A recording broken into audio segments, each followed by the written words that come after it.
Hello and welcome everybody to this Global Fleet Champions Spotlight on managing driver speed.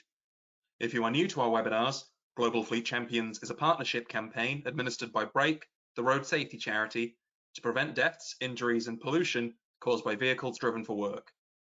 To learn more about the work that we do and to access more of our resources and events, please visit globalfleetchampions.org. Our webinar today looked at managing driver speed. Speed matters for safe journeys. The faster a vehicle is travelling, the more likely it is to be involved in a crash, and the harder it will hit if a collision occurs. Managing driver speed is therefore essential to running a safe fleet. In this webinar, you will learn the psychological and environmental factors that tempt drivers to speed, how your own scheduling and routing policies may inadvertently encourage speeding, how speed correlates with crash risk, and the technologies and policies you can use to reduce speeding in your fleet. In a moment, a multiple choice question poll will appear on your screen so we can find out your views on this topic. It is anonymous. Simply select one answer and press submit, and we will discuss the results at the beginning of the Q&A session that will take place at the end of today's presentation. You can put forward your questions at any time during the webinar by using the chat box on the webinar panel. The poll question will appear on your screen shortly, and the webinar will then begin. Thank you.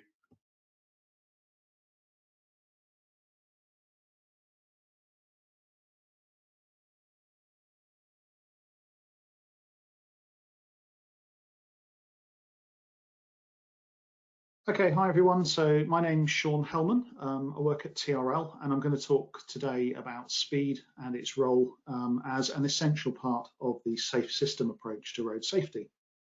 And the safe system approach is a theme I'll come back to throughout the presentation because I think it's going to be a really important part of how fleets manage their risk.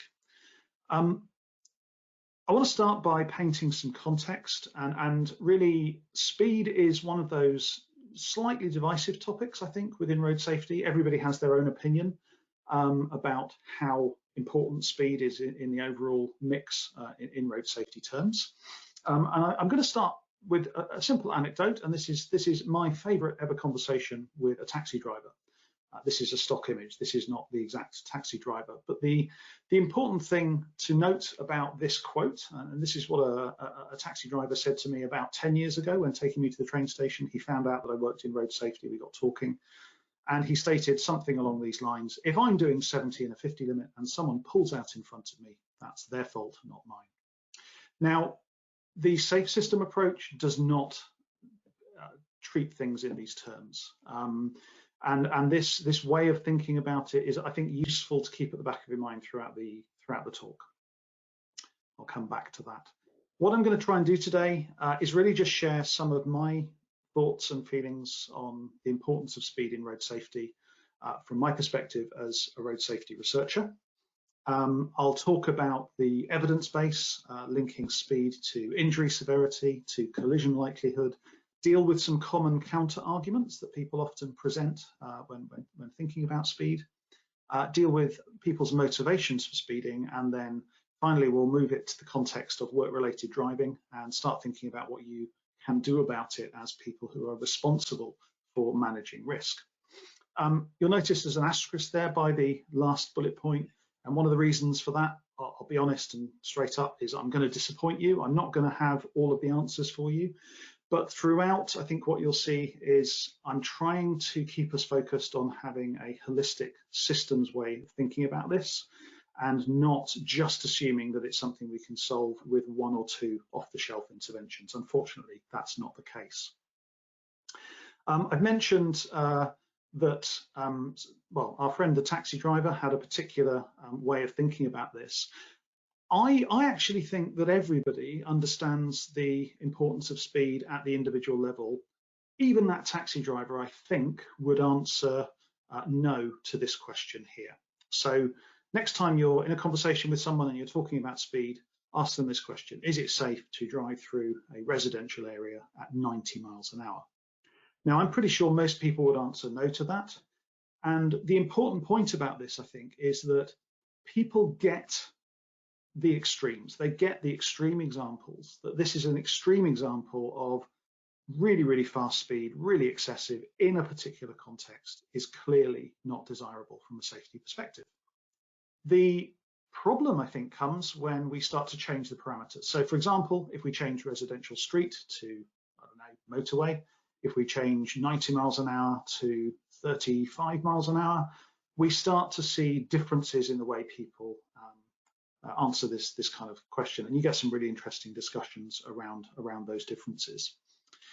And one of the fundamental things that's going on here, I think, this is something I've thought about for many years, is that we have this kind of tendency to view risk and safety at the individual level. As humans, that's sort of natural. So actually, you can see an extreme case of somebody driving through a residential street at 90 miles an hour. There's a very good chance, even that one event, of a really bad outcome. It just takes one child to step out into the road or one loss of control on those narrow streets, and something could go badly wrong. When we start thinking about lower speeding events, so say 35 miles an hour in a 30 zone, we start to see that as a very unlikely, unsafe act at the individual level. But what we don't think about as individuals is where that goes in terms of the pool of risk that fleet managers and those of us working in road safety are more interested in. So that's a sort of thing I'll come back to when we start talking later on about the safe system, or when we come back to it.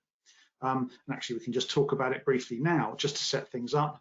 The safe system approach, as I said, is all about removing the onus being just on drivers and road users. So the safe system assumes that road users, most of whom are reasonably well educated about what they should be doing and are mostly compliant most of the time, they're at the center of the system, but we can't just assume that they won't make mistakes, because even the most well-intentioned of road users do make mistakes.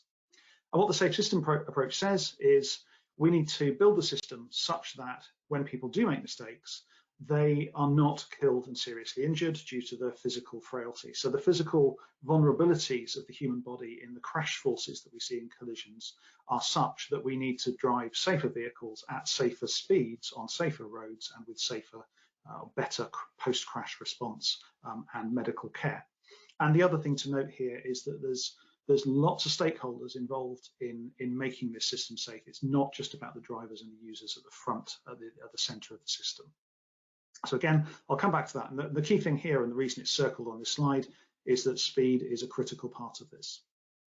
Okay, so I'm going to delve into some of the evidence base now. Necessarily, this is going to be quite high level, but I think one of the advantages of the literature on speed and road safety is that it's quite extensive, and we have a good understanding at the high level of what the risk factors are.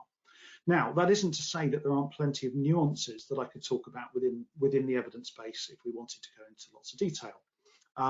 So today I'm really focusing on headline findings, and then what we'll do is we'll look at some specifics later on as well when we come to think about the types of interventions that we might want to put in place to try and control speed.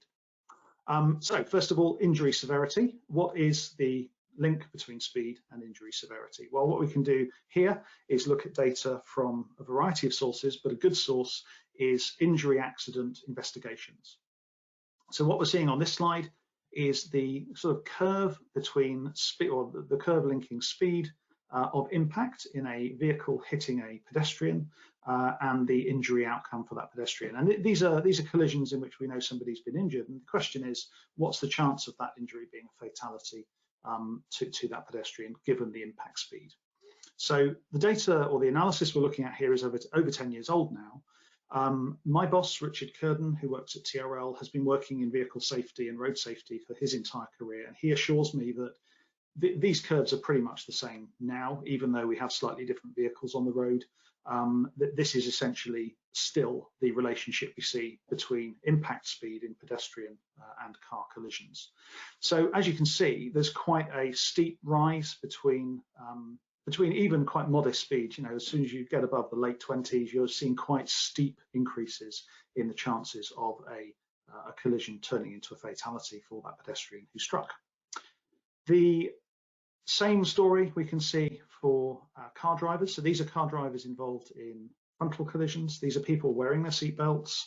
involved in a frontal collision. Delta V is simply the change in velocity. So that's for if you're striking a stationary object, that's essentially your impact speed.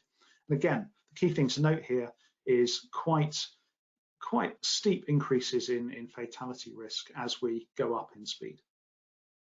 And it's even worse for people struck in side impact. So these are drivers sat on the side of the vehicle that is impacted. And again, you can see very, very, very steep increase in risk as speed goes up in that situation.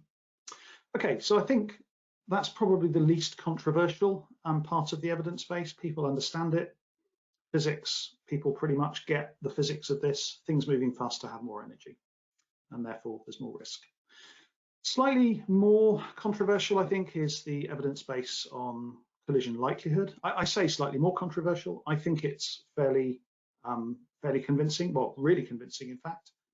What's controversial is the way sometimes people interpret it. But again, if we look at big studies and sort of systematic review level evidence, so these are sort of studies that try and take very, very large samples or look at many, many different types of individual study to come to a sort of aggregate answer, we find pretty much a fairly compelling argument. So I'm going to focus just on two studies here, one which was done at the turn of the millennium at TRL. This study looked at a very large sample of roads and a large sample of drivers to help to try and understand what the relationship was between the speeds on those roads, the speeds that those drivers chose as well, and the number of collisions they were having. And then also we'll look at a systematic review that was done a couple of years ago, and that was looking at work since 2000, so to try and see if things have changed. The TRL work showed, there's just a quote from that study here, that quite clearly, when you look at a given set of circumstances on the road, the higher the speed, the more collisions there are, when you control for things like traffic flow and so on. So again, fairly comprehensive, fairly uncontroversial in my professional opinion as a road safety researcher. What we find, again, this is taken straight from the paper, is that when you plot speed for any given road type, as it goes up, the number of collisions go up. Now, of course, there is something interesting going on here that people will often misinterpret. People will point out that the higher speed roads in this graph have lower risk. Well, the reason for that is that there are many other things that are changing between those road types. So, for example, the outer suburban fast roads don't really have any traffic interactions beyond you're all driving in the same direction. You've got a median protecting you from oncoming traffic. There's no conflicts at junctions. There's no vulnerable road users, etc., etc., etc. The important thing here is that as for any given road context, as speed goes up, collisions go up. The recent meta-analysis and systematic review by Elvik and his colleagues showed that essentially this is still the same. What's interesting about this study is that it was partly undertaken to try and understand if improvements in vehicle safety had sort of changed this relationship between speed and risk. Now, vehicles have certainly got safer, especially for occupants over the last 20 years, but what we see is that relationship between speed and risk is still there. So it's not like those improvements in safety have suddenly made speed redundant as a road safety variable. It's still very much an important risk factor for crashes. Okay, so what I've just done there is I've done a classic scientist thing. I've presented facts to you, the audience, in the hope that it will convince you that, well, basically that I'm right. Now, that unfortunately, I'm also a psychologist. I don't necessarily have any excuse for this, because I know that if you present facts to people and those facts don't really align with their worldview, people will not just accept the facts, they will question them and find ways around them. And that's often what we hear when we present these kinds of findings to people. We will have comebacks of the sort that I'm going to go through here. So just a couple of comebacks that we often hear in response to evidence like this. One, I've shamelessly taken a screenshot here from the Numberphile YouTube channel. For those of you who don't know it, it's a great channel. They use maths to solve real world problems. And what they talk about in this particular example is in response to something I hear a lot from people who say things like, well, okay, Sean, thanks for that evidence on speed. However, at very high speeds on motorways and things, does it really matter if I go faster than the speed limit? I'm already traveling at 70. That's really risky. I might as well go faster. It's not going to make any difference. What I love about this example is it's really intuitive, and I do recommend that you go click on the link and go and look at the example in full. So what this YouTube channel does is it sets up a thought experiment, and we are to imagine there are two cars, a blue car and a red car, traveling along a road, and the blue car is traveling at 70 miles an hour, the red car is traveling at 100 miles an hour. And at the instant that the vehicles are at the same position on the road, we are to imagine that there is an obstacle on the road ahead, suddenly appears, and both drivers must brake to avoid hitting it. And we make the assumption that the blue car gets to 0 miles an hour, manages to stop just in time to avoid that collision. Now, we imagine that the cars are the same. We imagine that the drivers are equally skilled and they brake at exactly the same moment and at exactly the same rate. And the question is, what speed does the red car impact with, in this case, the tree? And the rather surprising answer is 71 miles an hour. So in the time it's taken for the blue car to go from 70 to 0, the red car has not even got to the speed that the blue car was originally traveling at. And this is just an example of one of those unintuitive things about road safety, and in this case about speed, and that is to remember that the amount of energy in an object is proportional to the square of its speed or its velocity, not the velocity itself. So by the time the red car is meeting the object, it's still got more kinetic energy than the blue car had at the very beginning. So that's one example. Another thing we often hear is that in terms of speeding, it really shouldn't matter if people are driving a little bit over the limit. I just take you back to the risk curves we saw earlier. So even very small increases in speed, even at low speeds, will have quite a profound impact on injury risk and fatality risk, certainly for pedestrians, and as we saw, also for car drivers. The differences between 40 and 43, or 50 and 55, or whatever from this graph are quite meaningful in terms of the chance of a fatality at the average level. I mean, that's the thing to think about here, is again, people intuitively are thinking about this from their perspective. They're not thinking about it in terms of the overall risk. And there's the same point being made for side impacts.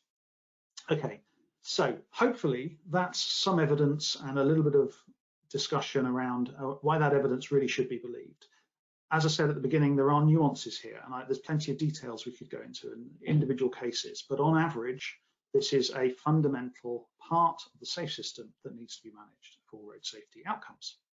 So another question to ask is, why do people speed? So we've covered some of this already, but let's just go through some more now. So an individual driver is driving along and they are driving faster than they should be. Now that doesn't need to be over the speed limit. It could be that they're driving faster than they should be for the conditions. Why is that? Well, the not surprising answer here is there are many different reasons why people do this. So some people will just have a genuine misunderstanding of what the speed limit is. They just don't know, or maybe they've forgotten. Okay, that's one part of it. Some people feel perfectly safe at that speed, and that's what they're basing things on. They're basing their behaviour on how safe they feel at that particular moment. Some people have that excuse at the back of their heads. They don't really mind being just a tiny bit over the limit. Some people have that social pressure. They perceive that everybody else is driving at a particular speed, and if that's faster than they're comfortable with, they might feel pressure to keep up with the traffic flow, as people often say. Some people are just opportunistic. They just take the opportunity to speed, knowing that they're probably not going to get caught.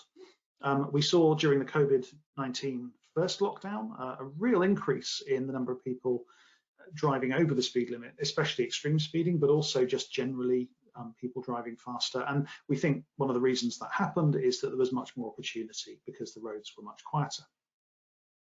Some people genuinely like it. They get a thrill out of it.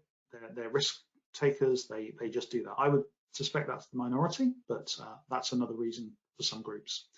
And I think one of the more interesting things today, and this again gets us back to thinking about the safe system, is that there will be external reasons why people speed. And one of the most important ones today is that often employers will have policies that encourage it. We'll come back to that in a minute when we talk about interventions and so on. One other thing to note about this list is that in all of these things can be seen as excuses, right? So in some ways it doesn't matter if people have a particular set of attitudes about speed and road safety. There are still excuses that they can bring to just excuse their behavior. And I just want to talk very briefly about one of the most interesting phenomena in psychology research, which is this thing called cognitive dissonance. And again, this has specific relevance, I think, to the way fleets need to manage their risk. So what cognitive dissonance is it's sort of that bad feeling that happens when your behavior is at odds with how you feel about something. So the interesting thing about this is that when we force people to behave in a way that is basically contrary to the way they feel about something, what they will often do is change the attitude to match the behavior rather than changing the behavior to match the attitude. And this is a really important point for people managing risk, because if you have company policies that are kind of forcing people to behave in a way that they're not comfortable with to start with, one possible outcome for that might be that you make it more difficult to deal with those individuals in the future when you try and bring them back again, because their attitudes might have changed due to that behavioral shift. Okay, let's now talk then about work-related driving. We've got about 8 or 10 minutes left, and I just now want to talk about the risk that this presents in work-related driving, and then talk a little bit about what fleets can do to manage speed in their fleets. First thing I'll just do is remind us that work-related road risk is it's a fairly long, well, we've known about it for about 20 years, I think.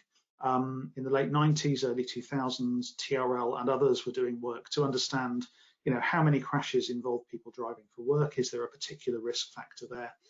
And I think it's fair to say that one of the in some ways the most depressing but most predictable patterns when you look at Stats 19 data, that's the injury database that we keep in the UK, in Great Britain, sorry, is that for pretty much all the time we've known, for all the time that we've been collecting journey purpose data in collisions, around about a quarter of road collisions involving injury also involves somebody driving for work at the time. And that's not changed. And these data are running to 2011 because they're from this report.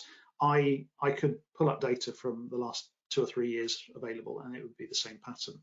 And what's interesting about that is think about how many changes we've seen over that time in terms of the number of fleet management systems, new technologies, training courses, all kinds of things that we've thrown at this problem. To me, there's something quite apparent in the data in that it's not really changing that much. So we might be having some small effects around the margins, but to me, it's something we're not doing properly. Now, of course, this isn't just speed-related accidents, but I think the general principle still applies. The other thing to note here is that this is not just about the people driving for work. It's actually, if you look at the people who are injured in these collisions, this is a social corporate responsibility issue, because more often than not, especially for the very serious and fatal crashes, it's more likely to be another road user who is unrelated to the person doing the driving. It might have been a pedestrian they ran over or a driver in another vehicle. So that's another thing to think about for fleets, is that this is not just about protecting your workforce and your assets and so on. It's about that corporate responsibility.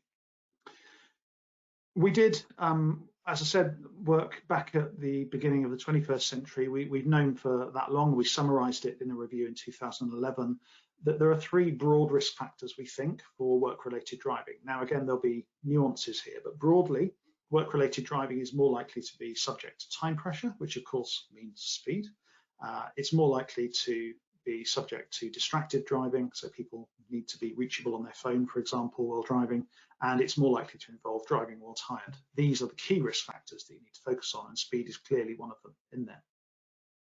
So that brings us to the part where I disappoint you all and say, what do you do? Well, hopefully there's some advice in here which you can use. The first thing that I would say is, and you will have heard this from many, many different stakeholders who talk about work-related road safety, the first thing you need to do is manage your driving risk in the same way that you manage your health and safety risk. So This is about good risk management, and of course there will be specific risks. In addition to things like speed, there'll be specific risks for your fleet. So for example, if you're operating heavy vehicles in and around city centres where there are cyclists and pedestrians, that we know is a very specific risk scenario.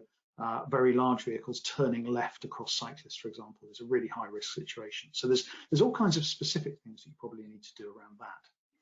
But then when we think about speed, well, I would argue that one of the things you need to be trying to do, and I'll talk about technologies in a minute, is collecting enough data to get you an understanding of what the risk is and monitor those leading indicators. Now, there are many leading indicators that you should choose, but I would argue that speed is certainly one of them for all the reasons that we talked about at the start, looking at the evidence linking speed to collision outcomes.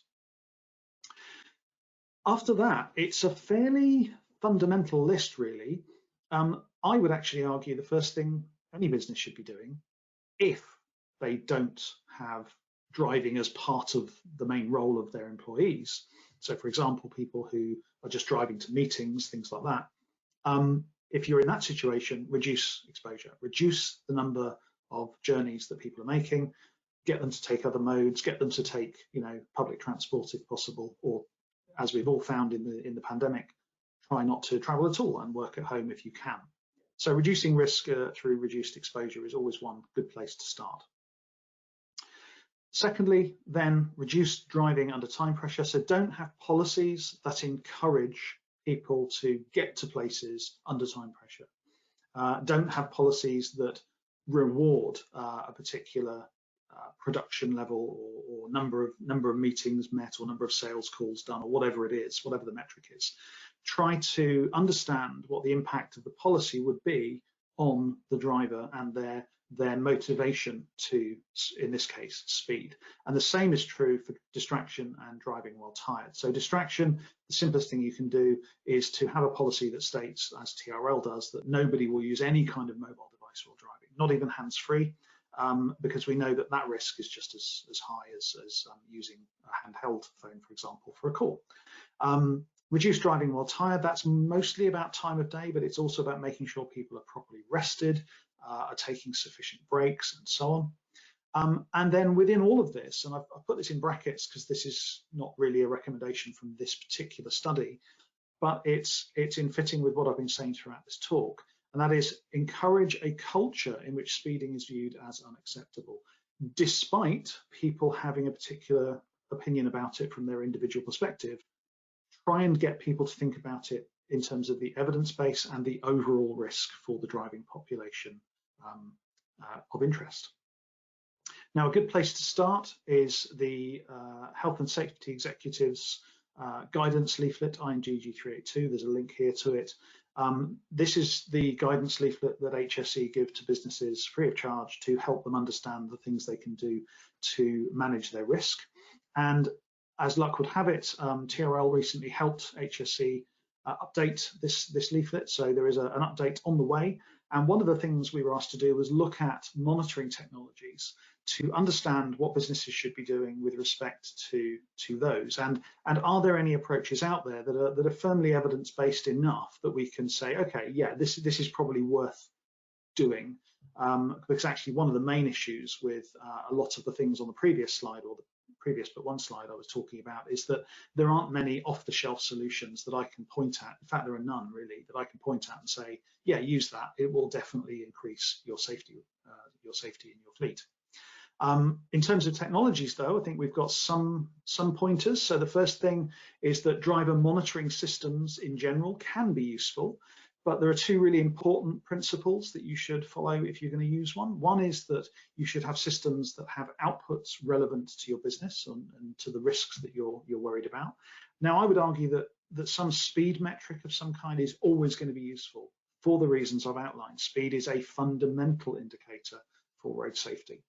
And the second thing to note is that I think it's really important that if you're going to use a monitoring technology of some kind, or a telematics system, whatever it is, cameras, there's all kinds of different approaches that can be used. But it's important not to just rely on fitting that and forgetting about it and assuming that it's doing the job you want it to do. It might be beeping at drivers once in a while if they, do something extreme in terms of speeding or braking or whatever. What you actually need to do is get that data and use it as part of your performance management process, giving feedback to drivers in that way. The evidence suggests that if you do that, systems will give you better returns on that investment. A very specific thing that you can do is procure vehicles with intelligent speed assistance. So this is a system that is going to be sold as standard on all new vehicles in the EU, certainly from 2022. I think it's just cars in 2022. Now, intelligent speed assistance, for those of you who don't know about it, is a system that basically, by default, does not let you break the speed limit. So it knows what the speed limit is, and what it's supposed to do is not let you go above the speed limit. So it's removing just one part of the risk. It's not stopping you driving at an appropriate speed and inappropriate speed underneath the speed limit, but it is removing one part of the risk. The important thing to note is that that system, as I said, is going to be standard on new vehicles from 2022, but if you can get vehicles with it now, you should do so. And finally, we go back to the overarching comment, which is that leadership and clear communications are still critical for this. Company safety culture is critical. And the final point I'll make is that essentially, if you want to be adopting good practice in managing road safety risk, you should be operating, in my opinion, within some kind of safe system thinking. And if you're not managing speed as part of that, I mean, obviously you can't have an impact on all of these aspects as a fleet manager, but if you're not focusing on speed as well as vehicles and people, then you're not really implementing the safe system approach. And that is basically all I'd like to say, and now more than happy to take questions after this presentation. Thanks very much.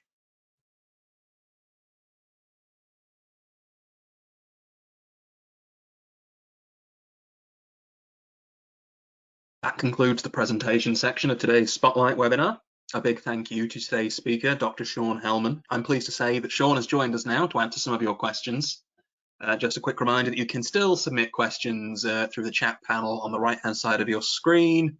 But before we do that, we'll have a quick look at the results of today's poll.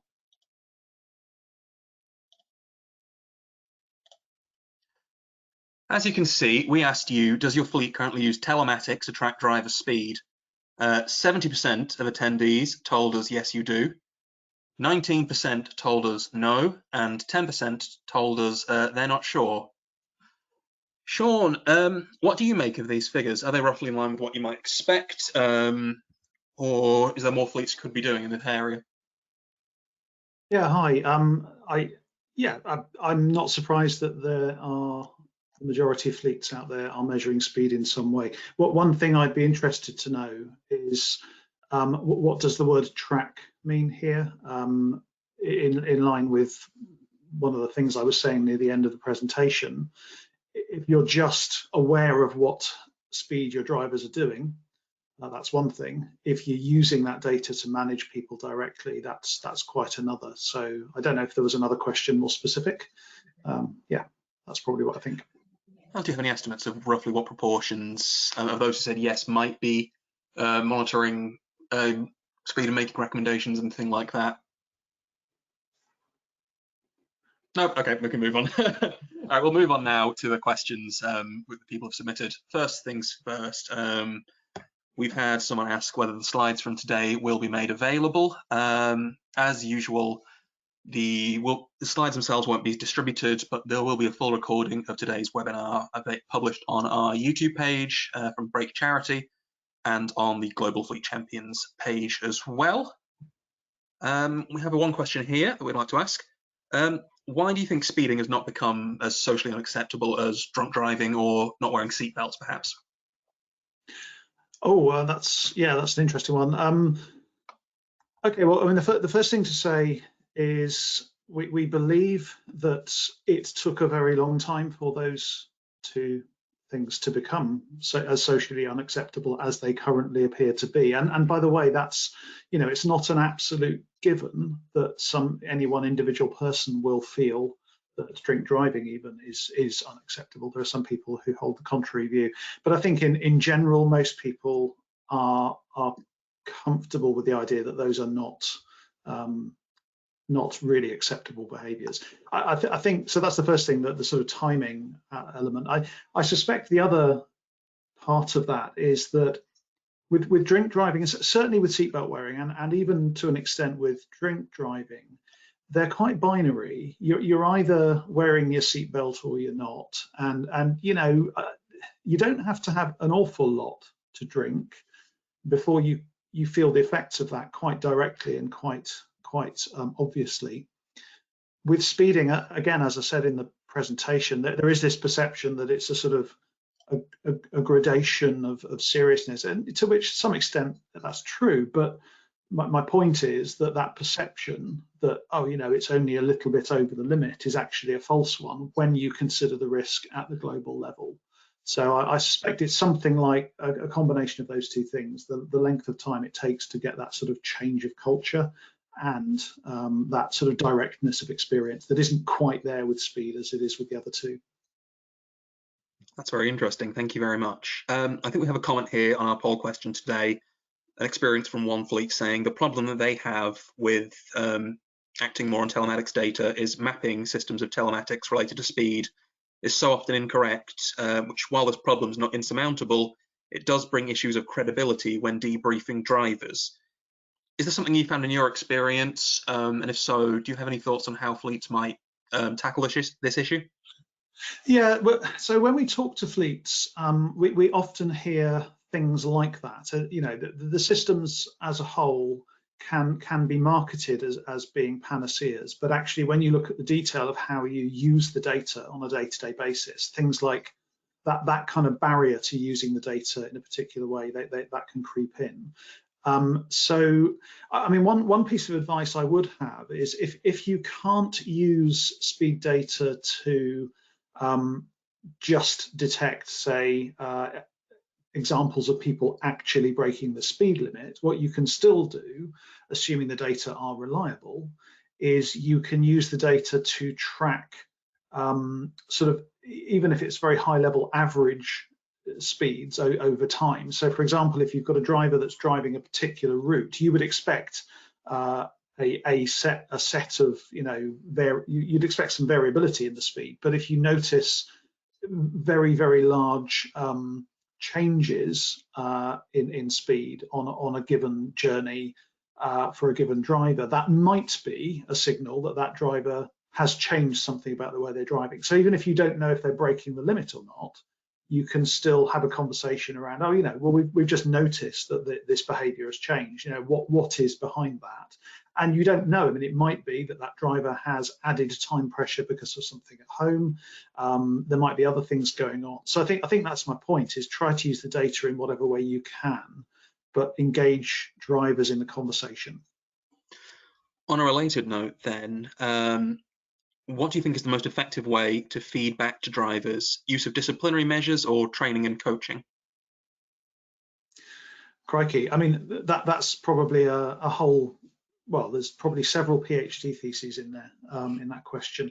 So there's a whole literature on the effectiveness of discipline and punishment, and one thing to note there is that the way in which that is basically applied has to be seen as legitimate and fair, but for it to be effective.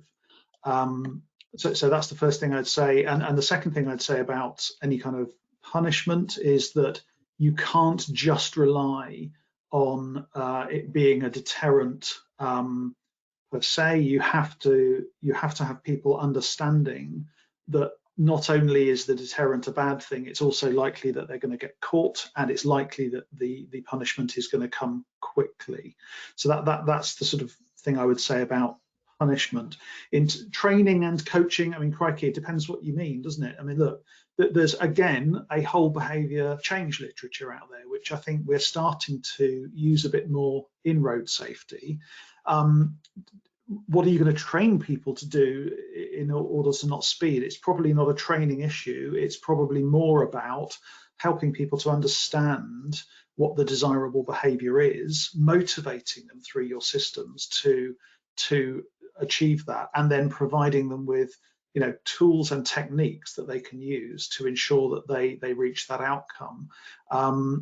So yeah, I think, and I'm not going to comment on whether one or the other is more is more likely to give you the changes, because I suspect it depends on the level at which you're trying to change people. I mean, certainly for really, really extreme cases, of course, punishment is necessary, but a lot of the time here, we're talking about people who are probably driving within the law. Well, let's get them to change their behavior just a little bit more to affect that change in safety. We've had a related question about training people to develop longer range observation, earlier anticipation, and higher concentration levels as well. So hopefully that response was useful to you. Well, can I pick up on that? Because that's a really interesting question that actually I missed responding directly on that point, and I'd like to, because you've now drawn my attention to it. That probably is the one type of training that you would want to invest in and you know, I'm not going to recommend any given product, because as far as I'm aware, most of the products out there have not been properly evaluated. But if you've got a product that is increasing drivers' hazard anticipation skills, that in itself should get them to a point where they are able to control their speed more carefully and more dynamically within the driving situation, because they're spotting things earlier in time, so spotting potential hazards on the road ahead. So that, I would argue, that's a really good thing to do. The trick to avoid, though, and again, it depends on the particular approach that's taken in the training, the thing to avoid is making people think that they have skill that they don't really have, so that they, instead of slowing down, they speed up and think, oh great, I can now drive more quickly because I've got all this skill. So it's really getting people to calibrate their real level of skill and their confidence, and yeah, using that skill to anticipate rather than to gain time. And we've also had an attendee comment that in their blue light training that they run, they put a lot of emphasis on good attitude as well. If you've got time, we've got a couple of questions now about vehicle safety features. Sure. So first one is intelligent speed assistance. Will it still let you speed up in the event of an incident that you need to avoid? Yeah. So my understanding is that the system that has been regulated will initially stop the vehicle traveling above the speed limit, and it will provide a reminder through a sort of force feedback through the accelerator pedal, so that the driver is aware that if they now go ahead and override that by pushing the pedal down again, that they're actively overriding that system. So for those, I would argue, rare situations where you do need to, you know, the classic phrase, accelerate out of trouble, it will be possible to do so. That's my understanding. Brilliant. Okay. And second one was, are safer vehicles, braking / bag / crash zones, etc., encouraging risk compensation, in your opinion?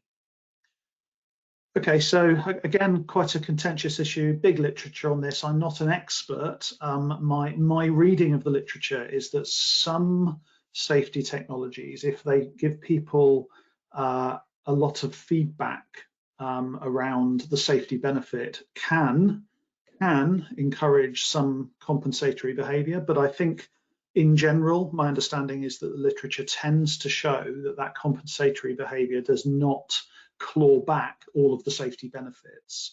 The other thing to say about vehicle technologies, though, is that certainly the poor relation in terms of the benefits are vulnerable road users. So the vast majority of vehicle technologies have benefited the people inside the vehicles, and of course, you know, that's a positive.